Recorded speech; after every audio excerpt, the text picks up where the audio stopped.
tous et à toutes, que Dieu vous bénisse. Bienvenue à l'émission Métanoïa.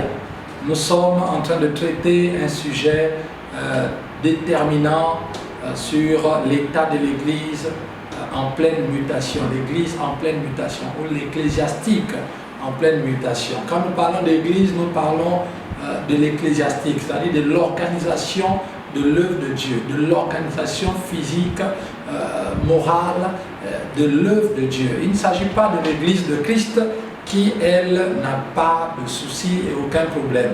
Il s'agit de l'ecclésiastique, donc de l'organisation de l'œuvre de Dieu sur la terre, qui doit être en pleine mutation parce que le monde a muté et nous sommes entrés dans les temps de la fin. Et pour cela, il faudrait que nos pratiques soient conformes à la parole de Dieu, que s'adaptent à la parole de Dieu pour que nous puissions accomplir l'œuvre de Dieu malgré toutes les difficultés qui sont inhérentes et attachées aux œuvres de la fin des temps. Amen. Gloire à Jésus. C'est pourquoi nous vous invitons à contacter vos amis et connaissances, les appeler à venir sur ce live, à venir sur cette émission pour écouter la parole que je crois être la bonne parole qui nous nourrit et qui nous aide à grandir. Merci, merci à vous d'utiliser donc l'adresse qui s'affiche sous votre petit écran, que ce soit le téléphone, l'ordinateur, et connecter, appeler, taguer les autres pour qu'ils viennent assister à cet enseignement ou à cette parole en quelques minutes. Que le Seigneur soit béni. Nous avons parlé la semaine dernière de la première chose primordiale pour vraiment restaurer la pratique chrétienne. Nous avons besoin de restaurer d'abord l'objet de notre adoration ou le sujet de notre adoration, c'est-à-dire Dieu. Est-ce que le Dieu que nous adorons, c'est le vrai Dieu ou nous adorons un faux Dieu? Et nous l'avons vu la fois dernière, tout commence par là. Si nos prières sont adressées vers le vrai Dieu, vers Dieu l'Éternel des armées, il y avait Jésus-Christ de Nazareth, alors nous aurons les résultats escomptés. C'est pourquoi aujourd'hui, nous enchaînons et nous continuons sur le type d'adoration. La Bible nous parle des vrais adorateurs. Si nous avons identifié le vrai Dieu qui doit être adoré, alors la Bible nous dit, dans le livre de Jean au chapitre 4, à partir du verset 24, la Bible nous dit que l'heure vient, et elle est déjà venue, où les vrais adorateurs adoreront le Père en esprit et en vérité. Donc, nous avons déjà vu que le Dieu que nous devons adorer, c'est le Père éternel. Maintenant, nous voyons aujourd'hui l'adoration, être des vrais adorateurs. C'est très important, être un vrai adorateur pour entrer vraiment dans la vision, dans le plan de Dieu et pour faire la joie de notre Seigneur, pour vraiment travailler à étendre le royaume, pour se laisser complètement diriger par le Saint-Esprit, se laisser complètement diriger par Dieu, laisser Dieu régner en nous. Nous avons besoin d'être des vrais adorateurs. Et Jésus nous a dit, en commençant son évangile, que c'est ceux-là que le Père recherche. Ça veut dire que le Père est à la recherche des vrais adorateurs. Le Père n'est pas à la recherche des adorateurs. Les adorateurs, il y en a partout. Mais le Père est à la recherche des vrais adorateurs. Alors, en quelques minutes, nous allons voir qu'est-ce que Jésus attend par vrai adorateur, l'expression vrai adorateur. Pourquoi pas seulement les adorateurs, mais des vrais adorateurs? Et nous allons nous pencher là-dessus. Gloire à Dieu pour sa parole qui nous éclaire. Et je crois que ce soir, elle va nous éclairer encore. Lisons le deuxième verset dans le livre de Matthieu, au chapitre 4, à partir du verset 5. La Bible dit, le diable le transporta dans la ville sainte et le plaça en haut du temple. Je vais dire, on va commencer au verset 8 pour aller plus vite. Le diable le transporta encore sur une montagne très élevée, lui montra tous les royaumes du monde et leur gloire, et lui dit, je te donnerai toutes ces choses si tu te prosternes et m'adores. Jésus lui dit, retire-toi, Satan, car il est écrit, tu adoreras le Seigneur ton Dieu et tu le serviras lui seul. Alors le diable le laissa, et voici les anges vinrent auprès de Jésus et le servaient. Amen. ces quatre versets sont remplis de sens, sont vraiment très importants ce soir à décortiquer rapidement. Ici, il s'agit d'une conversation entre le diable, qui était appelé autrefois Lucifer, et Jésus, qui est la parole, Fils de Dieu, créateur du ciel et de la terre, des visibles, des invisibles, trône, dignité, domination, autorité. C'est dire que et Jésus et le diable, les deux viennent du ciel. Le diable était Lucifer au ciel, il a été chassé. Mais Jésus n'a pas été chassé, Jésus est venu volontairement pour nous sauver. Donc voici une conversation entre deux personnages, entre deux entités qui connaissent le ciel, qui connaissent la présence de Dieu et qui ont la vraie définition de l'adoration. Le diable lui-même a été un adorateur. Jésus a été celui qui recevait l'adoration de Lucifer. Donc les deux se retrouvent. Le Seigneur Jésus sait exactement que c'est qu'une adoration et le diable aussi sait que c'est que l'adoration. Donc lorsque les deux vont converser parlant de l'adoration, ils se comprennent. Ils se comprennent au-delà de ce que nous les simples mortels pouvons imaginer ou encore penser par rapport à cette conversation. Voilà que le diable va dire à Jésus: je te donnerai tous ces royaumes si et seulement si tu te prosternes et m'adores. Sur cette question, il y a eu un tollé dans le ciel. J'imagine. Les gens se sont dit, mais il est audacieux ce diable. Et Jésus lui-même, arrêtant la folie du diable, va lui dire, bon, ok, l'entretien est terminé, retire-toi de moi. Et la Bible dit que le diable le laissa, parce qu'il a dit, tu adoreras le Seigneur ton Dieu, tu le serviras le seul. Nous allons peut-être commencer un peu par la fin de ce verset, juste pour dire que le diable laisse les gens qui adorent Dieu en esprit, en vérité, et qui le servent lui seul. La Bible dit que c'est parce que Jésus a répondu en disant, tu adoreras le Seigneur ton Dieu et tu le serviras lui seul. Le diable a compris que là, il avait perdu toute possibilité parce que Jésus servait et adorait que Dieu seul. La Bible dit à partir de là, le diable le laissa. Mon frère, ma soeur, si vous voulez que le diable vous laisse adorer Dieu et servir Dieu lui seul, n'ajoutez personne d'autre, n'ajoutez aucune autre chose, aucun autre objet d'adoration. Adorez Dieu et servir Dieu seul. Tous ceux qui adorent Dieu et qui le servent seul, la Bible nous déclare que le diable les laisse.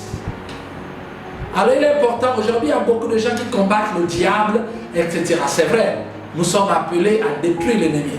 Mais il y a une voie par excellence. Voilà pourquoi Jésus a cherché des adorateurs. Dieu cherche des adorateurs. Parce que lorsque nous sommes des adorateurs, la Bible dit que pour un adorateur, l'adorateur ne se fatigue plus à chasser le diable. La Bible dit que le diable le laisse.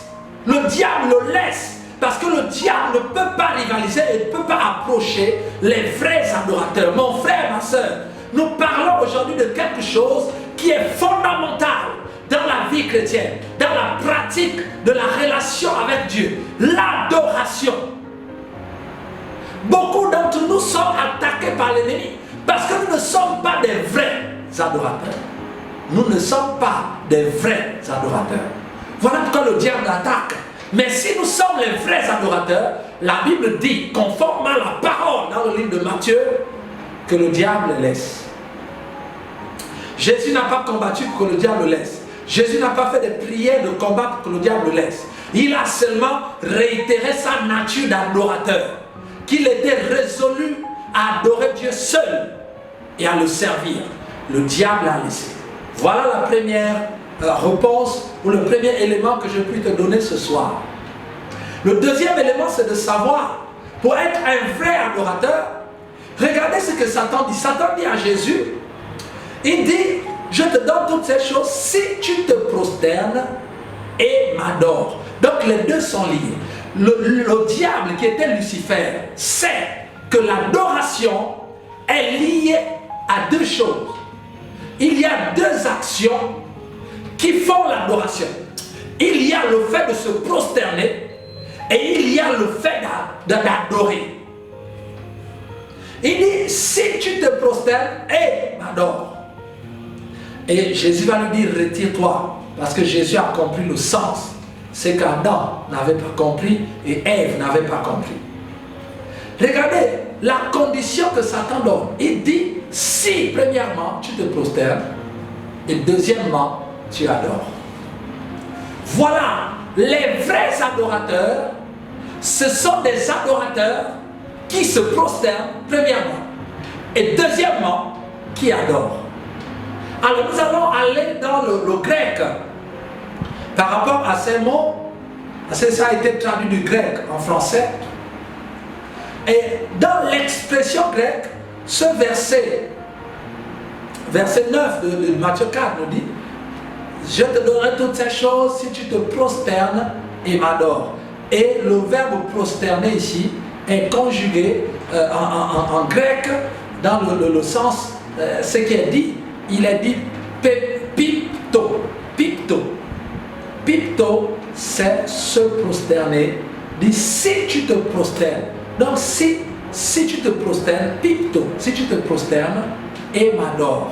Et nous verrons adorer qui veut dire que proskuneo dans ces passages. Mais pipto, ça veut dire quoi se prosterner? Se prosterner, le sens va plus loin que le fait de se mettre à genoux un dimanche en plein culte. Ça va plus loin que cela. Voilà pourquoi Jésus s'est irrité. Et Jésus lui a dit, bon, ok, cette fois-ci ça va, retire-toi. Pourquoi? Nous allons regarder le sens de pipto. Le sens de pipto nous dit, pipto c'est le fait de descendre d'un lieu élevé vers un lieu plus bas. Waouh! Donc se prosterner, c'est pas seulement se mettre à genoux. Ça c'est dans le sens figuré. Le sens propre de se prosterner, pipto, veut dire descendre d'un lieu élevé vers un lieu plus bas. C'est tomber d'un lieu élevé vers un lieu plus bas. C'est descendre. Donc le diable est en train de dire à Jésus que je te donnerai tous ces royaumes si tu descends du lieu où tu es élevé et que tu descends plus bas que moi. Ce qui est possible parce que Jésus est assis à la droite de Dieu le Père et il règne. Il est Dieu. La Bible l'appelle El Elyon, le Dieu plus haut, le Dieu plus élevé. Le diable est en train de dire à Jésus, descends de là où tu es plus élevé et je te donnerai tous ces royaumes. Souvenez-vous, souvenons-nous qu'il s'agit de la même chose. Lorsque le diable dans le ciel a dit, décrit dans le livre d'Ésaïe, là la Bible dit qu'il se disait, je monterai sur la montagne sainte et j'établirai mon trône plus élevé sur la montagne. Le diable a toujours voulu être élevé. Or l'élévation appartient à Dieu. Lorsque la Bible nous dit de se prosterner, ça n'a rien à voir avec le fait d'abord de se mettre à genoux. C'est vrai que nous quittons la position la plus haute vers la plus basse, ou de s'étaler. Mais se prosterner est une affaire où nous devions perdre notre position spirituelle. En d'autres termes, nous pouvons nous prosterner sans être à genoux. Nous pouvons nous prosterner sans s'asseoir. Nous pouvons nous prosterner spirituellement. Nous pouvons nous prosterner moralement. Nous pouvons nous prosterner émotionnellement. Dans tous les domaines de la vie de l'être humain, nous pouvons nous prosterner. Nous pouvons quitter la position la plus élevée vers la position la plus basse. La Bible dit quoi? La Bible nous dit que Dieu nous a souverainement élevés. Et nous sommes assis à la droite de Dieu le Père, au-dessus des dominations des autorités des principautés. Et nous sommes assis en Christ dans la foi. Lorsque nous perdons la foi, lorsque nous sortons de Christ, lorsque nous tombons dans le péché, nous quittons notre position le plus élevée vers la position la plus basse. Ça veut dire que nous nous prosternons. Lorsqu'un chrétien vit dans l'incrédulité, dans le doute, dans le manque de foi, il quitte la position que Dieu lui a donnée dans le ciel et il se prosterne. Ça veut dire qu'il descend vers la position la plus basse. Voilà pourquoi il est important de vivre dans la sainteté, de vivre dans la parole de Dieu, de croire que Dieu nous a positionnés dans les lieux célestes. Beaucoup de chrétiens se sont prosternés devant Satan. Beaucoup de chrétiens, en élevant Satan, se sont prosternés. On fait de l'œuvre de Satan vraiment l'objet d'investigation de leur vie chrétienne. C'est une manière de lever Satan. Et les gens sont tombés alors que nous sommes assis dans les lieux célestes en Jésus. Mon frère, à chaque fois que nous perdons et que vous perdez la position là où Jésus vous a laissé, vous vous prosternez devant la chose qui vous a fait perdre cette position. Lorsqu'Adam et Ève ont mangé le fruit, ils se sont prosternés devant le diable parce qu'ils ont quitté la position la plus haute vers la position la plus basse de la personne qui leur avait donné, amené à manger le fruit. Voilà pourquoi il a perdu l'autorité, le diable a repris l'autorité. Parce que quelqu'un qui a quitté la position élevée vers la position la plus basse n'a plus d'autorité. Mais plus élevé et plus bas par rapport à qui? Par rapport à la personne qui est devant nous. Donc la position la plus élevée que nous avons, c'est devant Satan. La position la plus basse aussi que nous avons en tant qu'être humain, c'est devant Satan. Donc si nous quittons notre position, nous descendons.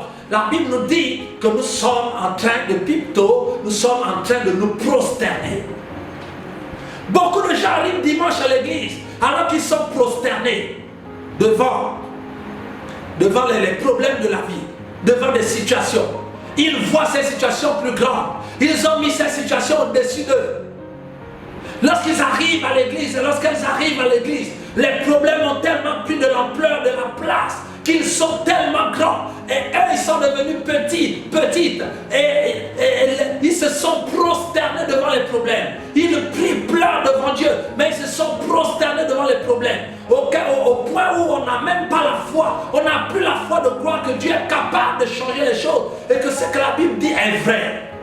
Prosterné. Pipto.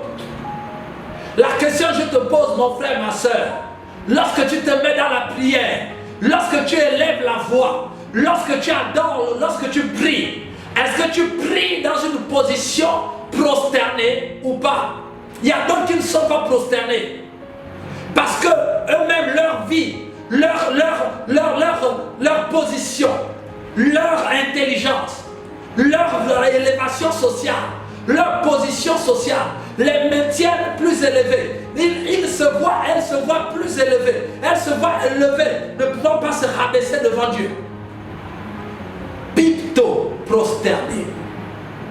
Est-ce que tu te prosternes devant Dieu quand tu adores? Est-ce que tu t'abandonnes? Est-ce que tu quittes ta position élevée? Ta position que le monde t'a donnée? Ta position que tu t'es donnée toi-même en te regardant vivre? Chacun de nous s'est donné une position. Est-ce que lorsque tu t'approches de Dieu, tu quittes cette position très élevée dans laquelle tu t'es positionné pour te rabaisser et aller à la position la plus basse devant Dieu?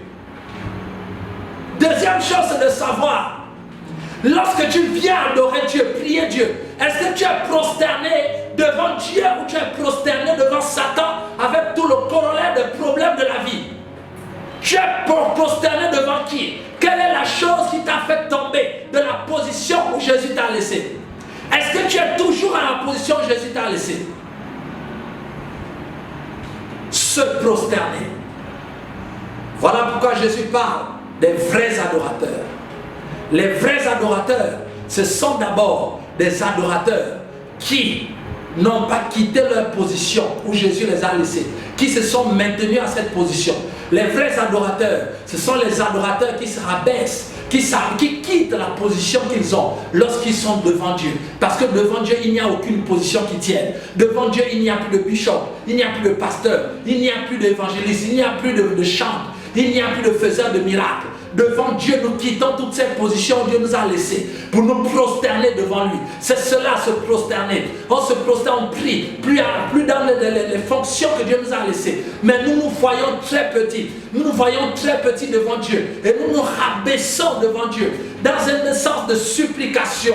C'est cela, se prosterner. On se rend compte que nous sommes rien du tout face à Dieu. Et nous nous prosternons devant Dieu. Et nous nous rendons petits devant Dieu. Et non devant les problèmes. Et non devant Satan. Et non devant les sorciers. Et non devant le monde. Devant qui es-tu prosterné? Gloire à Jésus. Je nous laisse avec cette question. Que Dieu vous bénisse et que la parole de Dieu continue à agir dans vos vies. Père, merci pour cette parole qui produit la vie dans mon frère, dans ma soeur et qui va nous aider à être des vrais adorateurs. Que toute la gloire te revienne parce que le monde attend ces vrais adorateurs.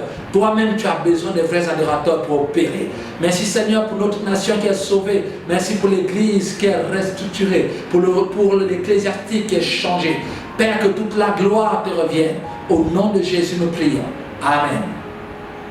Amen, amen. Et nous nous retrouvons lundi prochain. Très bientôt. Que Dieu vous bénisse.